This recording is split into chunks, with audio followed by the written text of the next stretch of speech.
Hello student, welcome to YouTube study. Myself Dinesh Yadav. आज की इस वीडियो में बात करेंगे UP board class 12th English. UP board ने जो मॉडल पेपर जारी किया है, मॉडल पेपर 2021-22, इसका सलूशन करेंगे। बहुत सारे बच्चे कमेंट कर रहे थे कि सर 2022 का जो मॉडल पेपर यूपी बोर्ड ने जारी किया, इसका सलूशन बताइए इंग्लिश का। तो इंग्लिश का आज की इस वीडियो में पूरा सलूशन मिलने वाला है। देख सकते हैं ये पूरा मॉडल पेपर है, एक एक पेज में इसका मॉडल पेपर जो निकाले हैं इसका सलूशन बताएंगे।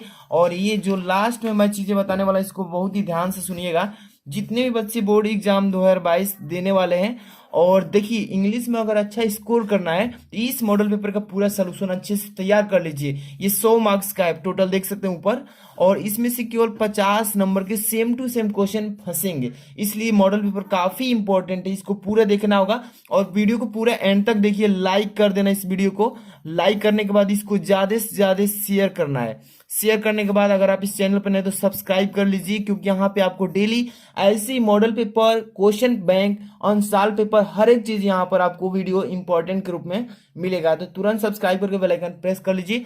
और मेरा चैनल है नेक्स्ट वाला, उसको जाकर सब्सक्राइब कर लीजिए। और चलिए सबसे पहले नंबर इस मॉडल पेपर के बारे में बात करेंगे और कैसे आपको बोर्ड एग्जाम में लिखना है। कॉपी जो है बोर्ड एग्जाम की, ये देख सकते हैं, इंटरमीडिएट परीक्षा उत्तर प्रदेश, कैसे आपको बोर्ड एग्जाम की कॉपी में लिखना है, एक एक चीज इसमें क्लियर कर देंगे।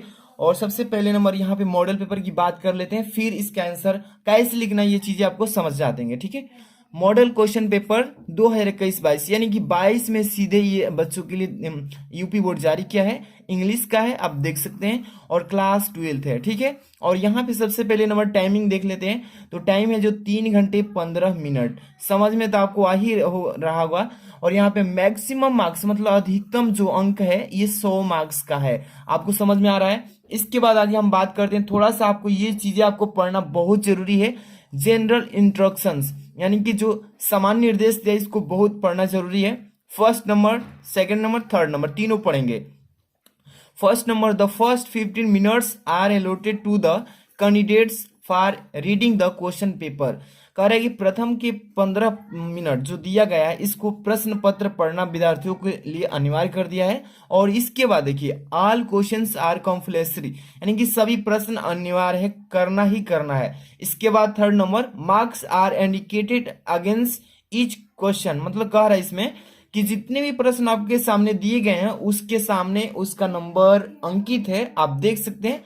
चलिए प्रूफली इसको दिखाते हैं। मान लीजिए फर्स्ट नंबर क्वेश्चन है, कितने नंबर का है? 3 नंबर का। यही चीज यहाँ पे कह रहा है। अब चलिए क्वेश्चन जो है, section A, section B, section C, section D, यानी कि 4 सेक्शन में आपका इंग्लिश का पेपर आएगा। तो आज की इस वीडियो में देखिए 2 सेक्शन को सॉल्व करेंगे, इसके बाद अगली सेक्शन सी और डी को नेक्स्ट में लेंगे। तो आपको कमेंट में भी बताना होगा सी डी के लिए। चलिए सबसे पहले सेक्शन ए की बात करें तो ए जो होगा रीडिंग से आएगा। किससे? तो रीडिंग से आपको पढ़ना है इसमें, और पढ़ के इसी में से इसका आंसर आपको देना होगा। चलिए क्वेश्चन नंबर फर्स्ट देखिए, read the following passage carefully and answer the questions that follow. ध्यान से कह रहा है कि ध्यान से इस दिए गए पैसेज को पढ़िए पहले, और पढ़ने के बाद आपसे क्वेश्चन पूछा जाएगा। देखिए यहाँ पे क्वेश्चन 5 से पूछा जाएगा, यहाँ पे 3 है, अभी अगला पेज में है 3 मतलब 2, 5 क्वेश्चन दिए गए हैं और इसी में से इसका जवाब भी देना है। तो सबसे पहले आपको पढ़ना है, और ये जो क्वेश्चन आएगा पहला नंबर, ये 15 नंबर का होगा। आपको मैं बता दूं कि 15 नंबर का ये क्वेश्चन है पहला केवल। तो इसमें 15 मिनट कम से कम दीजिए, क्योंकि इसमें 15 मिनट अच्छे से देंगे तो पूरा अच्छे से समझ पाएंगे।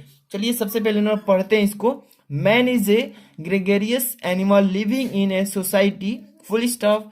His neighbors are the people who are immediately around him, full stop, because of their close proximity and the content देखिए pressure of society, they play a circular role in our lives. Their significance was recognized by Jesus Christ more than 2000 years ago, when in one of the 10 commandments he said, love their neighbor as thou love God. अब देखिए इसको जैसे ही पूरा पढ़ेंगे, आपके पास ये तो model paper होगा ही, अच्छे से पढ़ लीजिएगा। अब देखिए इसी में से इसका आंसर कैसे आपको ढूंढना है, पैसेज को सॉल्व कैसे करना है, अभी तरीका मैं बताता हूं। ध्यान से देखिए, पहला नंबर क्वेश्चन क्या पूछा गया है आपसे कि why is man called a gregarious animal. इसका मतलब कि मनुष्य को मिलनसार जानवर क्यों कहा जाता है। और इसी में से देखिए, what circular role do our neighbours play in our life. इसका मतलब हमारे पड़ोसी हमारे जीवन में क्या महत्वपूर्ण भूमिका निभाते हैं। तो इसका आंसर इसी में है। देखिए इस पैसेज में ही है, इसको आपको ढूंढ लेना है। चलिए मैं कॉपी बताता हूँ कैसे इसका आंसर रिप्रेजेंट करना है। देखिए सबसे पहले आप सेक्शन ए को सॉल्व करेंगे तो बोर्ड एग्जाम में कॉपी में भी सेक्शन ए रीडिंग ऐसे लिख देंगे। इसके बाद क्वेश्चन नंबर फर्स्ट और यहीं पे कॉमा लगा के आंसर इस तरीके से दे देंगे, ठीक है। और अंडरलाइन भी कर सकते हैं। फर्स्ट नंबर का आंसर देना है पहला का, तो ध्यान से देखिए यहाँ पे 1 नंबर डाल देंगे। जितने भी क्वेश्चन है उसको ए बी के रूप में ऐसे डाल के इसका लिख देंगे। फर्स्ट नंबर ए नंबर क्या पूछा है आपको, थोड़ा सा मैं दिखाता हूँ यहाँ पे क्वेश्चन, ध्यान से देखिए। Why is man called a gregarious animal. मनुष्य को मिलनसार जानवर क्यों कहा जाता है। तो यहाँ पे है इसका आंसर, ध्यान से देखिए। Man is gregarious animals called because he is living in a society and relate with neighbours, ठीक है। इसका मतलब मनुष्य को मिलनसार जानवर कहा जाता है क्योंकि वह एक समाज में रहता है और पड़ोसी के साथ संबंध में रहता है, ठीक है, रखता है, पड़ोसी के साथ संबंध रखता है। ये हो जाएगा फर्स्ट इसका आंसर, ठीक है। अगला क्वेश्चन ध्यान से देखिए क्या कर रहा है। जब तक ये पूरा नहीं पढ़ेंगे पैसेज आप इसका आंसर नहीं निकाल पाएंगे। इसी में से इसका आंसर बनाया गया है, ठीक है। What crucial role do our neighbours play in our lives, मतलब लिव्स। हमारे पड़ोसी हमारे जीवन में क्या महत्वपूर्ण भूमिका निभाते हैं। तो इसका आंसर यहाँ पे सेकंड नंबर, जैसे कि बी नंबर लिखना है तो यहाँ पे बी नंबर ऐसे लिख दे चलना है, आगे बढ़ते चलना है। जैसे कि our neighbours play in circular role in our lives. इसका मतलब हमारे पड़ोसी हमारे जीवन में एक महत्वपूर्ण भूमिका निभाते हैं। They are very closer and help in our needs. इसका मतलब कि वे बहुत करीब होते हैं और हमारे जरूरतों में मदद करते हैं, यानी कि सहायता करते हैं। ये हो गया दूसरा नंबर। अब तीसरा यानी कि सी नंबर पे चलते हैं। ध्यान से देखिए कि क्वेश्चन को समझिए, पेपर में इसी में से इसी सेम टाइप से आएगा आपका पेपर 2022 में। तो अगर ये अच्छे से पढ़ लेते हैं ना तो पेपर थोड़ा सा भी हार्ड नहीं लगेगा, है ना। वीडियो लाइक कर देना नहीं किए हैं तो। C number, how is loving our neighbours equal to loving God. इसका मतलब कि देखिए अपने पड़ोसियों से प्यार करना दुनिया से प्यार करने के बराबर है। दुनिया से मतलब कि भगवान से, ठीक है। यहाँ पे गॉड है ना तो गॉड। देखिए अपने पड़ोसियों से प्यार करना यानी कि दुनिया से यानी भगवान से प्यार करने के बराबर है। इसका आंसर यहाँ पे थर्ड नंबर, ध्यान से देखिएगा।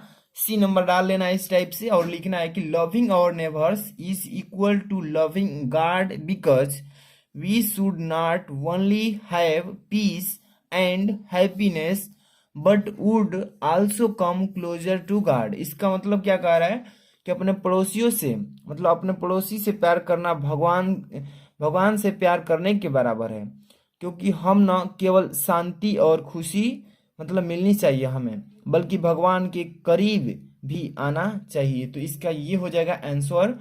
अगला क्वेश्चन की बात करें तो ये इसमें सी नंबर तक था। इसके बाद अगला पेज देखते हैं। तो यहाँ पे अभी क्वेश्चन अभी आपको मिलेंगे, समझिए कैसा पूछ रहा है। Why is it good to have friendly relations with our neighbours. इसका मतलब क्या कह रहा है कि हमारे पड़ोसियों के साथ मैत्रीपूर्ण संबंध रखना क्यों अच्छा है। मैत्रीपूर्ण संबंध रखना क्यों अच्छा है। मित्रतापूर्ण, मैत्रीपूर्ण का मतलब होता है मित्रतापूर्ण, ठीक है। अब इसका आंसर यहाँ पे सी हो गया। डी नंबर ध्यान से देखिएगा, इट इज गुड पहले नंबर, उसी में से पैसेज में से आंसर लिखना है। It is good to have friendly relations with our neighbours because they help in our needs.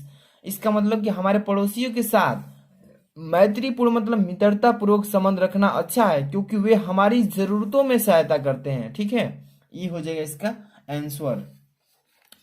तो अभी यहां तक कर ली। अब ई नंबर लास्ट क्वेश्चन, यानी कि ये देखिए 3-3 नंबर के सभी क्वेश्चंस हैं। एक एक क्वेश्चन को ध्यान से देखिए। ई नंबर में 3 क्वेश्चन किया है जो कि देख सकते हैं एक एक नंबर का तीनों होगा इसमें। Which word in the passage mean closeness. Closeness का मतलब होता है करीबी शब्द का यहाँ पे सिनोनिम बता सकते हैं। तो इसका आंसर देखिए क्लोजनेस है ना फर्स्ट नंबर का। प्रोक्सिमिटी, प्रोक्सिमिटी का मतलब होता है निकटता। ये हो जाएगा सिनोनिम, ठीक है। यहाँ पर विच, इसका आगे वाला देखिए, which word in the passage is opposite of often. Opposite का मतलब होता है विलोम शब्द यानी कि उल्टा, ऑफ्टेन मतलब होता है प्रायः, यानी अब इसका हो जाएगा रियर, देखिए रेयरली मतलब पीछे। ओके, अगला question third number, what does the phrase eight hand mean in the passage. इस पैसेज में एट हैंड फ्रेज का मतलब क्या हुआ, तो हो जाएगा अवेलेबल, उपलब्ध, ठीक है, उपलब्ध हो जाएगा।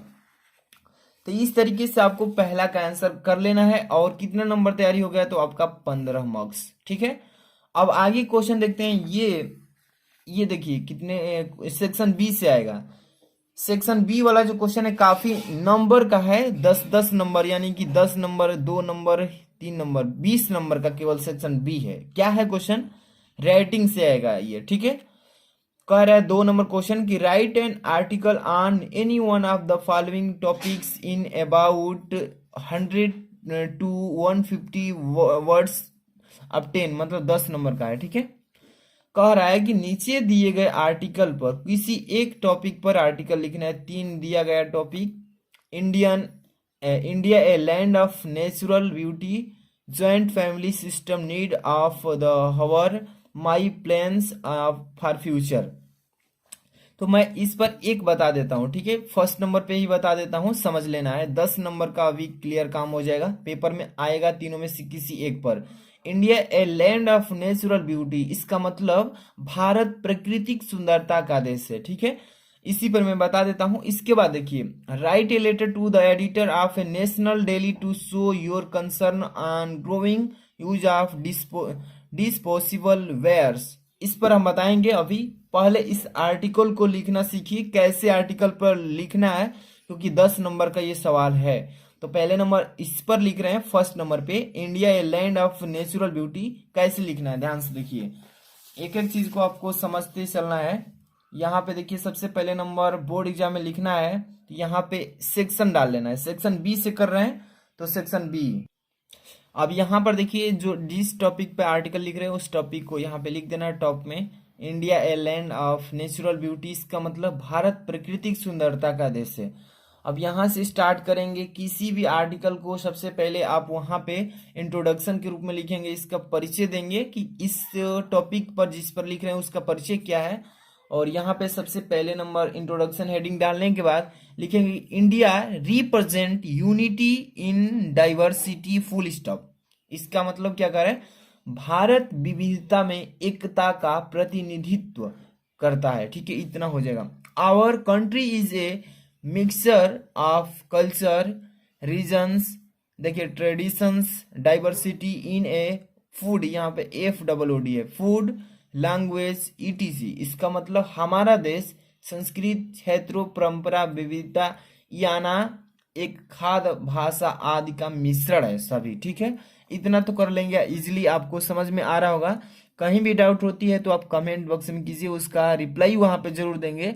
यहाँ पर देखिए, our people of India are so pilot, देखिए sorry, polite, understanding and helping in the nature. इसका मतलब भारत के हमारे लोग स्वभाव से बहुत राजनीतिक समझ रखने वाले और मदद करने वाले लोग हैं, ठीक है। यहाँ पर इतना लिखेंगे। अब यहाँ से इसके बाद, हाँ, यहाँ से देखिए, the national bird of India is peacock and is very beautiful. Bharat का राष्ट्रीय पक्षी मोर है, मतलब भारत का राष्ट्रीय पक्षी क्या है, मोर, और बहुत ही सुंदर है, ठीक है। इंडिया इज, देखिए, so incredible and is full of colours and has the tiger as its national animals, यहाँ पे दिख रहा है ना, animals, hockey as its national game, ETC। यहाँ से फिर से देख लीजिएगा, India is so incredible and is full of colours. पूरा पढ़ते हैं, इसका अर्थ बताते हैं। भारत सक्षम हो रहा है, मतलब होता जा रहा है, भारत सक्षम होता जा रहा है। इनक्रेजिबल मतलब बढ़ता जा रहा है, सक्षम होता जा रहा है। भारत दिन पर दिन सक्षम होता जा रहा है और रंगों से भरा हुआ है, और बाघ और राष्ट्रीय पक्षी हॉकी के रूप में राष्ट्रीय खेल आदि में प्रसिद्ध है, ठीक है। इतना बता देंगे। अगली हेडिंग आपका क्या हो जाएगा, आर्टिकल में हेडिंग डालकर लिखेंगे ना तो बहुत ही अच्छा रहेगा, नंबर भी कटेगा नहीं और टू द पॉइंट लिखना है। जिस आर्टिकल पर लिख रहे हैं हेडिंग लगाकर उतना में अच्छे से लिखिए, थोड़ा सा ही लिखिए बट अच्छे से लिखिए, जो निचोड़ है वही लिखिए, फालतू चीजें नहीं लिखना है इसमें। देखिए हेडिंग क्या डाला है, इंडिया एज ए कंट्री। इसका मतलब क्या होता है, एक देश के रूप में भारत, मतलब भारत एक देश के रूप में है, ठीक है। यहाँ पे इसका मतलब यहाँ पे क्या लिखना है कि India is the 7th largest by its geographical area and is, दिख रहा है कि नहीं, साफ साफ नहीं दिख रहा है, फिर से एक बार पढ़ते हैं। India is the 7th largest by its geographical area and is located in south Asia. इसका मतलब भारत अपने भौगोलिक क्षेत्रफल के हिसाब से 7वां सबसे बड़ा और दक्षिण एशिया में स्थित है। इतना तो कर लेंगे। इसके बाद अगली हेडिंग क्या होने वाली है, अच्छे से आपको देख लेना है, एक एक हेडिंग को देखना है। अब देखिए इसके बाद अगली heading, Indian culture and religion. इतना आपको हेडिंग लगा लें।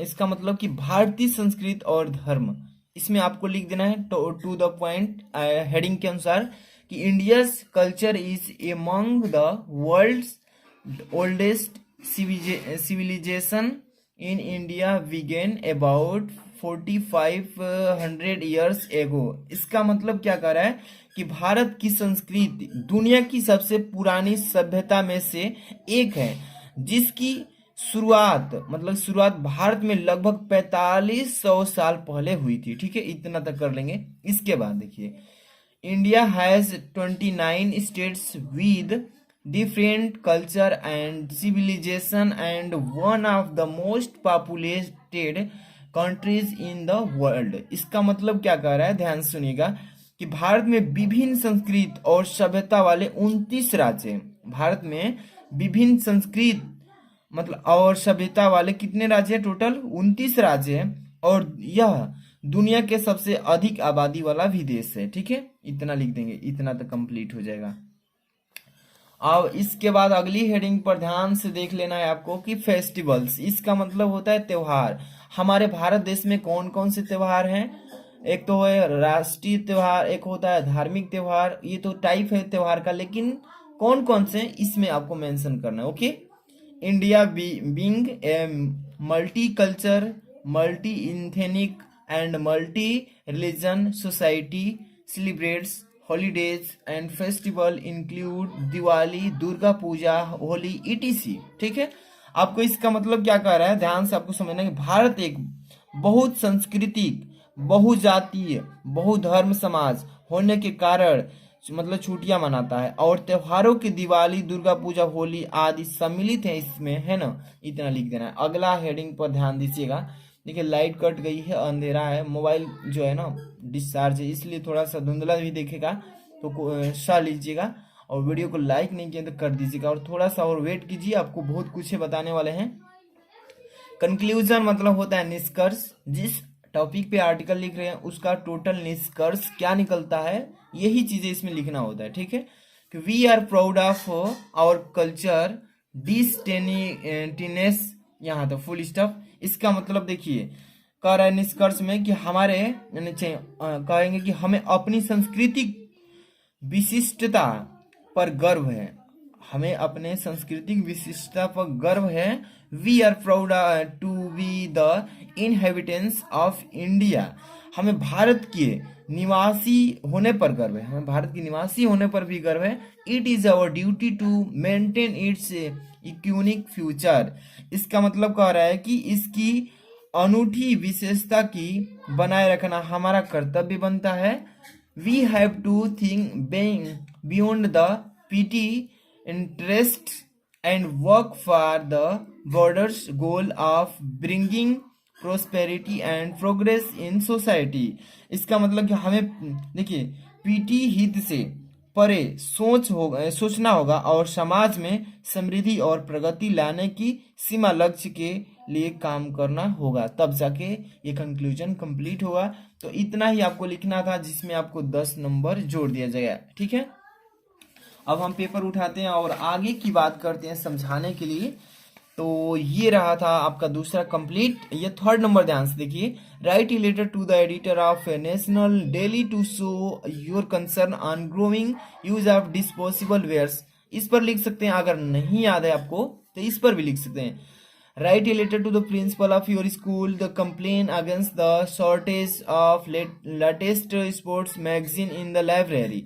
इस पर मैं वीडियो ऑलरेडी बना चुका हूँ। तीसरा पर क्यों इसमें टाइम वेस्ट करें, तो मैं आपको कहेंगे तो दिखा भी सकता हूँ, क्योंकि वीडियो इसका ऑलरेडी बना दिया हूँ भाई। तो आपको दिखा देता हूँ, देख लीजिए, यही है, इसका मैं वीडियो बना चुका हूँ। क्वेश्चन नंबर 3 का देखिए, the two the superintendent of police Prayagraj. इसका वीडियो अभी मैं आपको लिंक में डाल देता हूँ, जाकर के इसको अच्छे से पहले तैयार कीजिएगा। आई बटन ऊपर क्लिक करके भी देख सकते हैं। और यहाँ पर आपको ध्यान देना है, ग्रामर सेक्शन जो सी है, दिख रहा है ना, ग्रामर सेक्शन, कैसे नरेशन एक्टिव टू पैसिव, कैसे सेंटेंस को कंबाइन करना है, हर एक चीज ग्रामर सेक्शन सी में मिलेगा। यहाँ तक है, देख सकते हैं, 5वां यहाँ तक। ये देखिए, चेंज द डायरेक्ट इनडायरेक्ट मतलब नरेशन है, इसको ग्रामर सेक्शन में आएगा, सी वाला में ये पूरा, ठीक है। अब ये एक सेक्शन आएगा आपका डी, दिखाता हूँ डी, ये देखिए डी वाला सेक्शन जो कि आपका पोएट्री, प्रोज, सप्लीमेंट्री रीडर, उसमें से क्वेश्चन पूछ जाएंगे। तो जो सी वाला है और जो डी वाला है, दोनों का एक वीडियो में मैं अगले दिन लेकर आऊंगा। तो इसके लिए आपको कमेंट बॉक्स में जितने भी बच्चे देख रहे हैं कमेंट करना होगा कि सर चाहिए इसका सोल्यूशन सी डी का।